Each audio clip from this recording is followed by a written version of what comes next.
사도신경으로 신앙 고백 드림으로 새벽 예배 시작합니다.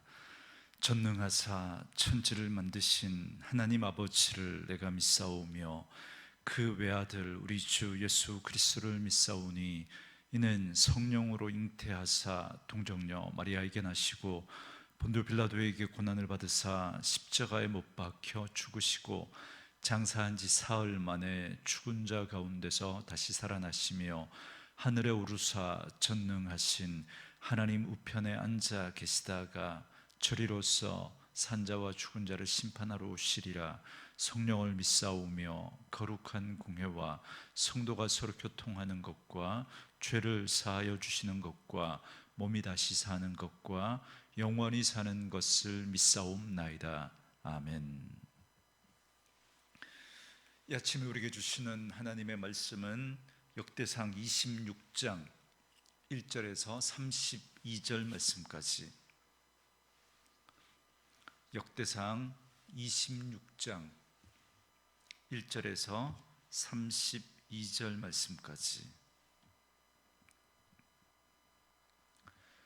말씀 찾으셨으면 한 목소리로 같이 읽습니다. 고라 사람들의 문지기 반들은 이러하니라.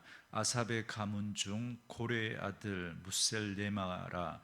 무셀레마의 아들들인 맏아들 스가랴와 둘째 여디야엘과 셋째 스바랴와 넷째 야드니엘과 다섯째 엘람과 여섯째 여호하난과 일곱째 엘여호에네이며 오베데돔의 아들들은 맏아들 스마야와 둘째 여호사밧과 셋째 요아와 넷째 사갈과 다섯째 느다넬과 여섯째 암미엘과 일곱째 이사갈과 여덟째 부울레데이니 이는 하나님이 오베데돔에게 복을 주셨습니다. 그의 아들 스마야도 두어 아들을 낳았으니 그들의 조상의 가문을 다스리는 자요 큰 용사라.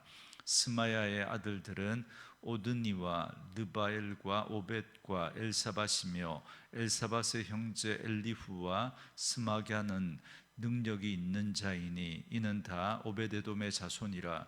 그들과 그의 아들들과 그의 형제들은 다 능력이 있어 그 직무를 잘하는 자이니 오벳에돔에게서 난 자가 62명이며 또 무셀레마의 아들과 형제 18명은 능력이 있는 자라. 무라리 자손 중 호사에게도 아들들이 있으니 그의 장자는 시므리라. 시므리는 본래 맏아들이 아니나 그의 아버지가 장자로 삼았고 둘째는 힐기야요 셋째는 드발디아요 넷째는 스가랴이니 호사의 아들들과 형제들이 13명이더라.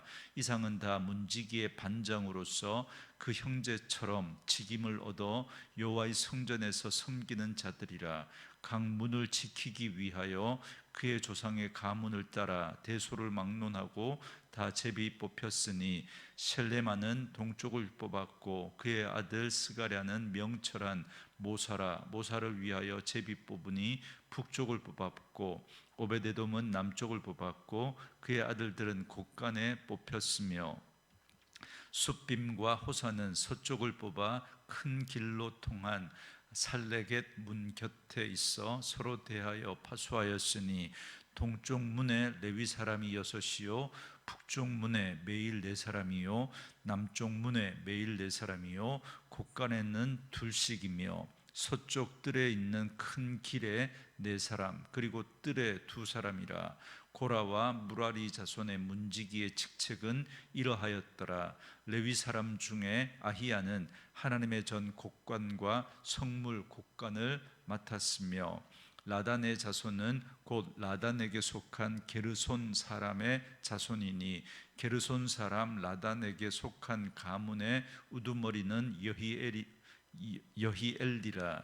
여히엘리의 아들들은 스담과 그의 아우 요엘이니 여호와의 성전 곳간을 맡았고 아므람 자손과 이스할 자손과 헤브론 자손과 우시엘 자손 중에 모세의 아들 게루솜의 자손 스부엘은 곳간을 맡았고 그의 형제 곧 엘리에셀에게서 난 자는 그의 아들 르하바의 르하바와 그의 아들 여사야와 그의 아들 요람과 그의 아들 시그리와 그의 아들 슬로못이라. 이 슬로못과 그의 형제는 성물의 모든 곡간을 맡았으니 곧 다윗 왕과 가문의 우두머리와 천부장과 백부장과 군대의 모든 지휘관이 구별하여 드린 성물이라. 그들이 싸울 때에 노력하여 얻은 물건 중에서 구별하여 드려 여호와의 성전을 계수한 일과 성견자 사무엘과 기스의 아들 사울과 넬의 아들 아브넬과 수르야의 아들 요압이 무엇이든지 구별하여 드린 성물은 다 슬로못과 그의 형제의 지위를 받았더라. 이스할 자손 중에 그나냐와 그의 아들들은 성전 밖에서 이스라엘의 일을 다스리는 관원과 재판관이 되었고, 헤브론 자손 중에 하샤바와 그의 동족 용사 1700명은 요단 서쪽에서 이스라엘을 주관하여 여호와의 모든 일과 왕을 섬기는 책임을 맡았으며, 헤브론 자손 중에서는 여리야가 그의 족보와 종족대로 헤브론 자손의 우두머리가 되었더라. 다윗이 왕 위에 있은지 40년에 길르앗 야셀에서 그들 중에 구하여 큰 용사를 얻었으니 그의 형제 중 2700명이 다 용사요 가문의 우두머리라. 다윗 왕이 그들로 루벤과 갓과 므낫세 반 지파를 주관하여 하나님의 모든 일과 왕의 일을 다스리게 하였더라. 아멘. 오늘은 함께 읽으신 역대상 26장 1절에서 32절 말씀을 중심으로 성전 안팎을 지키는 사람들이라는 제목의 말씀으로 잠시 은혜를 나누겠습니다. 역대상 22장부터 27장까지는 장차 솔로몬 시대에 건축될 성전을 바라보며 다윗이 미리 이를 위해서 준비하는 내용의 말씀입니다. 그 중에서 오늘 본문은 다윗 왕이 성전 봉사를 위한 레위 자손의 직무를 조직하고 위임하는 내용을 담고 있는 24장부터 26장의 마지막 부분인데요. 레위인 성전 문지기 24반들과 창고지기 그리고 기타 주요 공직자의 임명에 관해 기록하고 있습니다. 앞선 24장과 25장이 성전 안에서 봉사하는 레위인의 직무를 언급하였다면, 오늘 본문은 성전 밖에서 봉사하는 문지기와 창고지기 그리고 공직자에 대해 소개하고 있습니다. 다윗이 이렇게 레위 자손들의 직무를 세우는 일에 상세하게 신경을 쓰는 이유는 그의 시대가 모세를 통하여 세워진 성막 제도를 계승하면서도 성막의 시대가 끝나고 새롭게 성전 시대가 열리는 시점에 있었기 때문입니다. 그는 이렇게 성전 봉사자의 직무 분담을 매우 세밀하게 규정함으로써 이스라엘이 하나님을 중심으로 하는 나라임을 보다 확고히 보여주고자 했습니다. 먼저 오늘 본문 1절부터 12절에서는 성전 문지기 24반들에 대해 기록하고 있습니다. 이 기록에 의하면 성전 문지기는 고라 족속의 아삽의 자손 무셀레마 계열에서 7반, 그리고 고라 자손 그핫 가문의 오베데돔 계열에서 7반, 그리고 에벳에돔의 아들 스마야의 계열이 6반, 그리고 무라리 자손 호사의 계열이 4반을 차지하였습니다.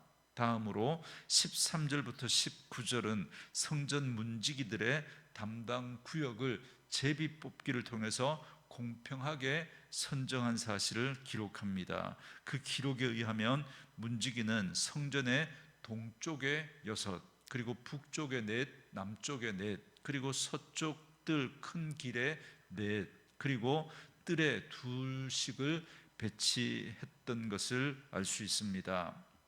그런데 오늘 본문 12절은 1절부터 11절까지의 소개한 문지기의 반들에서 언급된 인물에 대해서 이렇게 소개하고 있습니다. 그들에 대해 이상은 다 문지기의 반장으로서 그 형제처럼 직임을 얻어 여호와의 성전에서 섬기는 자들이다, 이렇게 소개하고 있습니다. 여러분, 여기 잘 보시면 그들이 그 형제처럼 직임을 얻었다, 이렇게 소개하고 있습니다. 이게 무슨 말이냐면 그들이 맡은 그 문지기의 일이 이미 앞장에서부터 계속해서 그 다른 레위인 형제들이 그 맡았던 성전의 직임들, 그것들과 결코 덜 중요하거나 천하거나 그런 일이 아니라 그들과 동등한 직임이었다라는 것을 나타내고 있는 것입니다.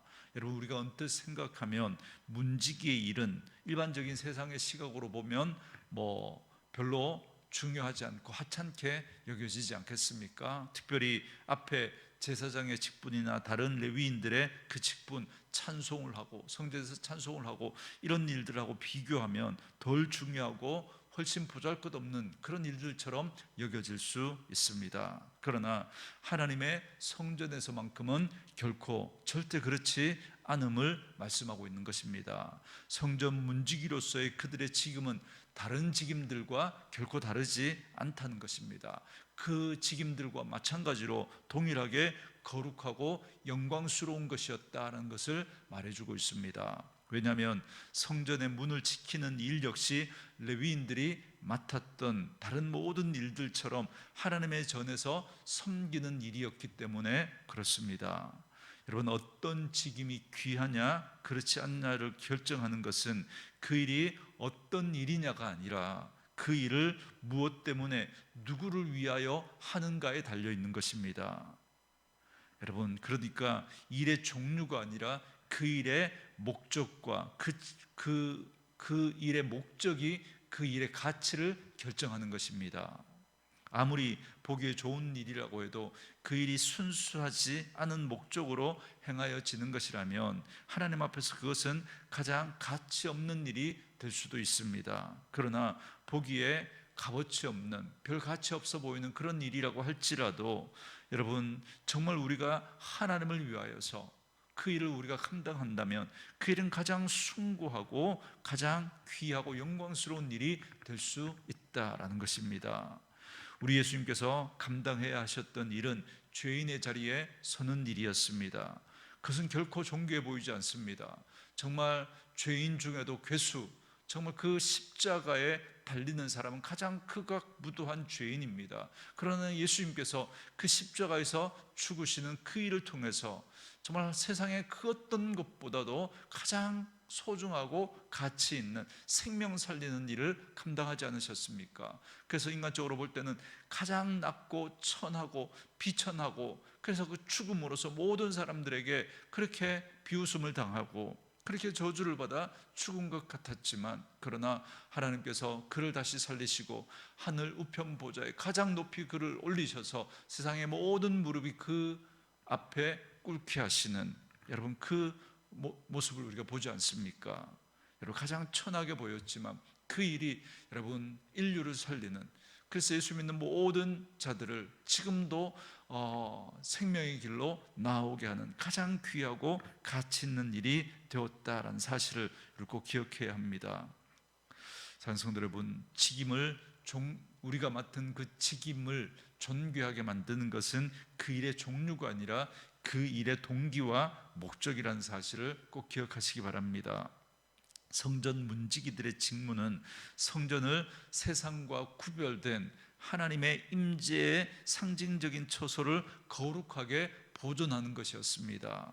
따라서 24반으로 나누어진 그 문지기들이 성전에서 주로 감당해야 했던 역할은 밤낮으로 성전의 문을 지키며 성소의 뜰에 경배하러 오는 그 사람들을 인도하는 일과 성전에 들어올 자격이 없는 이방인들 혹은 부정한 사람들의 그 출입을 통제하는 일이었습니다. 수많은 성전 문지기들이 그 일을 사명감을 가지고 감당하였습니다. 그것이 가능했던 건 그들이 자신들의 그 일을 하나님의 뜻을 이루며 그 일이 자신들에게 하나님이 주신 거룩한 소명이라는 사실을 알았기 때문에 가능했습니다. 그래서 세상의 시각으로 비교하지 않고 하나님의 시각으로 자신에게 맡겨준 그 일이 얼마나 귀하고 소중한 일인지를 그들이 분명히 알고 그 일을 감당했기에 가능할 수 있었습니다. 더 나아가 하나님의 임재를 사모했던 많은 영적인 사람들은 오히려 그 성전 문지기됨의 복을 사모하고 정말 그러한 삶을 살기를 소망했던 것을 우리가 성경에서 보지 않습니까? 본문에 나오는 창고지기와 기타 다른 일도 마찬가지입니다. 여러분 시편 84편 10절 말씀에 이런 말씀이 있지 않습니까? 주의 궁정에서의 한 날이 다른 곳에서의 첫날보다 나은즉 악인의 장막에 사는 것보다 내 하나님의 성전 문지기로 있는 것이 좋사오니, 이렇게 말합니다. 이 말씀처럼 세상에서는 비록 작고 초라해 보이는 일이라고 할지라도 하나님이 우리에게 맡겨주신 그 거룩한 사명, 숭고한 목적을 기억하고 오늘 우리 각자에게 맡겨진 그 일 정말 귀하게 여기시고 정말 하나님 앞에 정말 순수한 마음으로 그 일들을 잘 감당할 수 있는 저와 여러분 될 수 있기를 주의 이름으로 축원합니다. 그러므로 오늘 이 새벽 하나님께서 나에게 허락하신 직분과 사명에 대해서 감사하면서 헛된 욕망과 허무함에 빠져서 세상의 것들을 쫓아 그렇게 살아가는 것이 아니라 정말 하나님께서 우리에게 맡겨주신 이 귀한 일, 하나님의 몸된 교회를 섬기고 맡겨주신 영혼들을 섬기는 일이 우리에게 얼마나 귀한 일인지를 다시 한번 기억하고 그 일에 또 막 힘쓰고 또 하나님의 몸된 교회를 세워가는 그런 저와 여러분 되어줄 수 있기를 주의 이름으로 축원합니다. 주신 말씀 묵상하시면서 이 찬양 함께 들으시며 기도하는 시간 갖겠습니다.